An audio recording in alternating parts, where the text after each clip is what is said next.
السلام عليكم ورحمة الله وبركاته.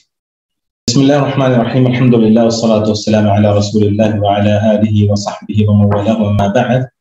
أعوذ بالله السميع العليم من الشيطان الرجيم من همزه ونفخه ونفثه. بسم الله الرحمن الرحيم. رب اشرح لي صدري ويسر لي أمري واحلل عقدة من لساني يفقهوا قولي. سبحانك لا علم لنا إلا ما علمتنا إنك أنت العليم الحكيم. اللهم لا سهل إلا ما جعلته سهلا وأنت تجعل الحزن إذا شئت سهلا. معزز طلباء والطالبات،